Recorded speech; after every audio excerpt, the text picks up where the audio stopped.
Hello guys, कैसे हैं आप सभी। Good morning everybody. आज फिर से आपके लिए लेकर आए हम प्रकाश का फर्स्ट चैप्टर, प्रकाश परावर्तन तथा अपवर्तन, राइट, रिफ्लेक्शन एंड रिफ्रैक्शन। ठीक है, तो हम एक बार दोबारा से देख लेते हैं प्रकाश होता क्या है। तो प्रकाश एक प्रकार की एनर्जी है जिसकी सहायता से हम क्या होता है, वस्तुएं दिखाई देती हैं। ठीक है, प्रकाश स्वयं दिखाई नहीं देता बल्कि इसकी सहायता से हमें वस्तुएं दिखाई देती हैं। प्रकाश तरंगों के रूप में भी चलता है, कणों के रूप में भी चलता है। ठीक है, जिन्हें छोटे छोटे कणों के बोलते हैं, हम फोटोन बोलते हैं। अब देखते हैं प्रकाश का परावर्तन क्या होता है। ठीक है, तो प्रकाश का किसी चिकनी सतह से टकरा के वापस लौट आना क्या कहलाता है, प्रकाश का परावर्तन। देखते हैं दोबारा से प्रकाश का परावर्तन। प्रकाश का परावर्तन, ठीक है गाइस।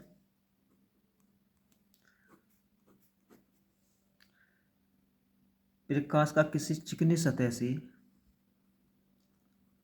प्रकाश का किसी चिकनी चमकदार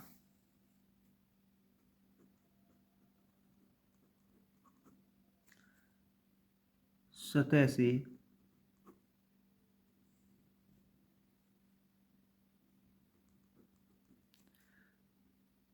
टकराकर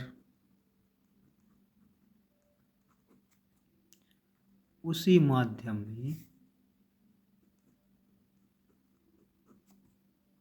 में वापस लौट आना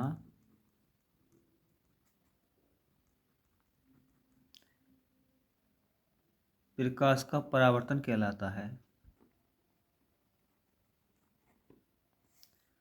प्रकाश का परावर्तन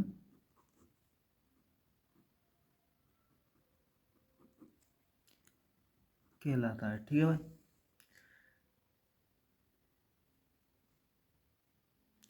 दोबारा से देखते हैं एक बार प्रकाश का परावर्तन।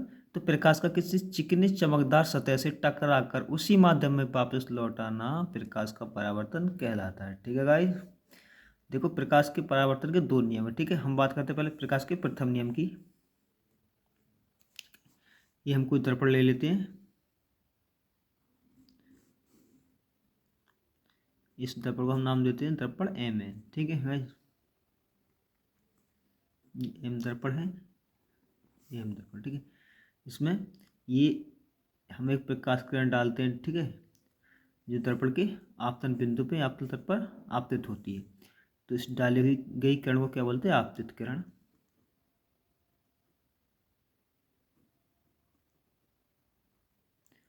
आपतित किरण, ठीक है। तो ये दर्पण से टकराने के बाद वापस इसी माध्यम में वापस लौट आती है। ठीक है, तो इससे क्या बोलेंगे हम, परावर्तित किरण। परावर्तित किरण, ठीक है। देखो इन दोनों किरणों के बीच में एक अभिलंब खींच देते हैं। ठीक है, एक रेखा खींच देते हैं, एक सीधी रेखा खींच देते हैं 90 के एंगल पर। ठीक है, इसे हम क्या बोलते हैं, अभिलंब। क्या बोलते हैं इसे, अभिलंब। ठीक है, इस अभिलंब क्या हो जाएगा, आपतित किरण और परावर्तित किरण के बीच में खींचा गया लंब क्या कहलाता है, अभिलंब। ठीक है, ये किस, इसका यूज क्या होता है, ये आपतित किरण और परावर्तित किरण के बीच के एंगल को डिसाइड करता है, यानी एंगल को हमारे बताता है। तो परिभाषा देख लेते हैं। और इनके बीच में आपतित किरण और अभिलंब के बीच में कौन सा एंगल बनता है, आपतन कोण। और परावर्तित किरण और अभिलंब के बीच में कौन सा कोण बनता है, परावर्तन कोण। ठीक है, आर। अब देखते हैं परावर्तन का नियम क्या है। प्रथम नियम क्या कहता है, आपतन कोण और परावर्तन कोण यानी आई इक्वल टू आर क्या होते हैं, सदैव बराबर होते हैं। फर्स्ट नियम, आपतन कोण, आपतन कोण यानी आई तथा परावर्तन कोण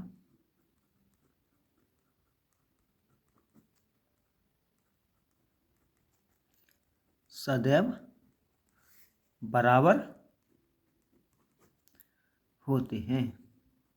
ठीक है गाइस, ठीक है, समझ में आ रहा है, सुने ना आदित्य, यानी आई इक्वल टू आर। ठीक है, जहाँ आई क्या हो जाता है हमारा, जहाँ आई आपतन कोण है तथा आर क्या हो जाएगा, परावर्तन कोण। ठीक है, एक बार और देख लेते हैं आपतन कोण और परावर्तन कोण क्या होता है। तो अभिलंब और आपतित किरण के बीच में खींचा गया अभिलंब तथा आपतित किरण के बीच बना कोण को आपतन कोण कहते हैं। जैसे ही अभिलंब और परावर्तित किरण के बीच में बने कोण को परावर्तन कोण कहते हैं। ठीक है, तो परावर्तन के नियम से आपतन कोण और परावर्तन कोण दोनों बराबर हो जाएंगे। ठीक है, यानी आई इक्वल टू आर।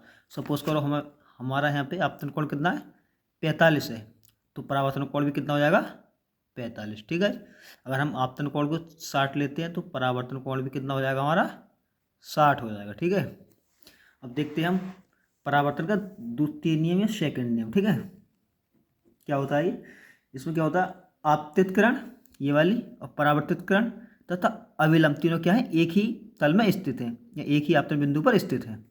तो बात करें दोबारा से, आपतित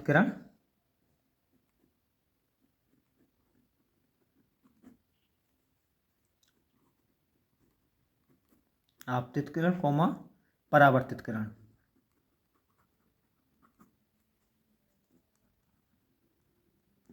और क्या हो जाएगा हमारा, अभिलंब। ठीक है, वह अभिलंब यानी नॉर्मल। ठीक है, अभिलंब तीनों एक ही तल में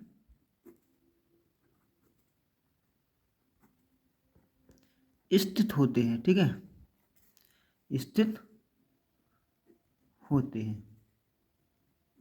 तो वास्तव देख लेते हैं हम एक बार फिगर में देख लेते हैं। आपतित किरण, परावर्तित किरण तथा अभिलंब तीनों कहाँ, एक ही तल में स्थित है। ऐसा नहीं कि आपतित किरण यहाँ पे है, परावर्तित किरण यहाँ पे और अभिलंब इसका यहाँ पे है। ठीक है, तो क्या हुआ परिभाषा दोबारा से देख लेते हैं। परावर्तन के नियम के परावर्तन का द्वितीय नियम, आपतित किरण, परावर्तित किरण और अभिलंब तीनों क्या है, एक ही तल में स्थित है।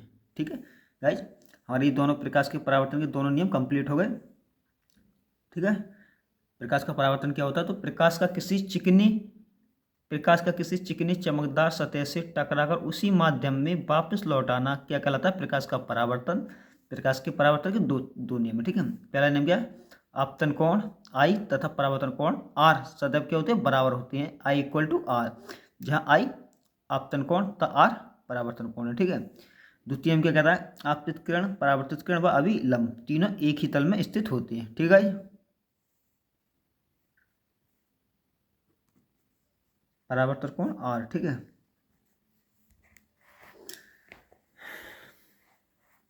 देखते हैं हम दर्पण दर्पण कैसे बनता है। एक ऐसा पारदर्शी माध्यम जिस कांच का कोई ऐसा पारदर्शी माध्यम जिसकी एक ओर यानी दाईं ओर हम क्या करते हैं, कलई कर देते हैं, तो क्या बन जाता है, वो दर्पण बन जाता है। दर्पण में वस्तु हमेशा बाईं ओर रखी जाती है, फिर चाहे वो अवतल दर्पण हो, उत्तल दर्पण हो, समतल दर्पण हो, कैसा ही दर्पण हो। ठीक है, शुरू करते हैं हम दर्पण। तो यदि किसी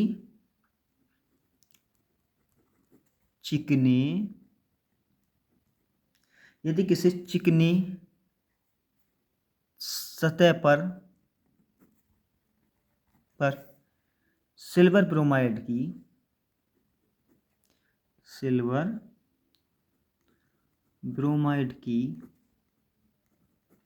पॉलिश कर दी जाती है,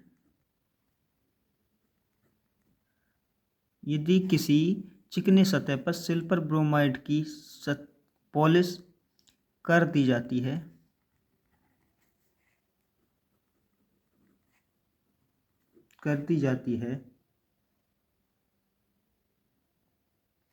तो वह परावर्तन तल दर्पण बन जाता है। ठीक है,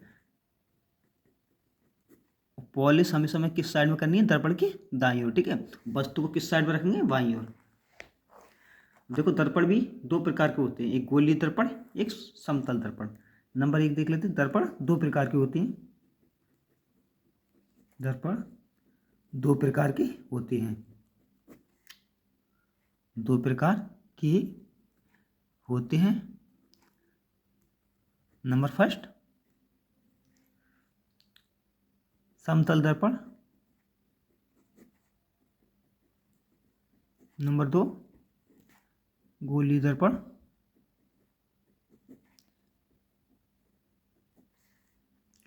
ठीक है। ठीक है, आज के लिए इतना ही काफ़ी है। एक बार हम दोबारा से रिवीजन करते हैं। लाइट चैप्टर का नाम क्या है? परावर्तन तथा अपवर्तन। ठीक है, लाइट रिफ्लेक्शन एंड रिफ्रैक्शन। प्रकाश का परावर्तन, तो प्रकाश का किसी चिकनी चमकदार सतह से टकराकर उसी माध्यम में वापस लौट आना प्रकाश का परावर्तन कहलाता है। ठीक है, तो प्रकाश के परावर्तन के दो नियम है। प्रथम नियम देखते हैं हम।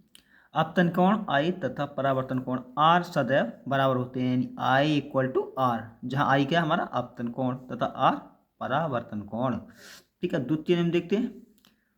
आपतित किरण, परावर्तित किरण व अभिलंब तीनों के यहाँ एक ही तल में स्थित है, जैसे कि हम फिगर में देख सकते हैं। ठीक है, आपतित किरण, परावर्तित किरण और अभिलंब तीनों कहाँ एक ही तल में स्थित हैं। पहला नियम देखते हैं। आपतन कोण आई, परावर्तन कोण आर दोनों क्या है? बराबर हैं। ठीक है, यदि यदि एक 45 आता है, यानी आपतन कोण 45 आता है, तो परावर्तन कोण भी कितना आएगा हमारा? 45 आएगा। ठीक है गाइज, अब देखते हैं हम दर्पण क्या होता है। तो यदि किसी चिकनी सतह की पर सिल्वर ब्रोमाइड की पॉलिश कर दी जाती है, तो वह परावर्तन दर्पण बन जाता है। ठीक है, इनके कहलाता दर्पण कहलाता है। तो दर्पण हमारे दो प्रकार की होती है। नंबर 1 समतल दर्पण, नंबर 2 गोलीय दर्पण। ठीक है। ठीक है गाइस, अगर क्लास अच्छी लगे तो क्लास को like and share and subscribe जरूर करना, ताकि हम आपके लिए फिजिक्स की अच्छी से अच्छी वीडियो बना सकें, जिससे आपको बोर्ड के एग्जाम के लिए बहुत ज़्यादा आसानी हो जाए, आप अच्छे मार्क्स प्राप्त कर सकें। जय हिंद, जय भारत।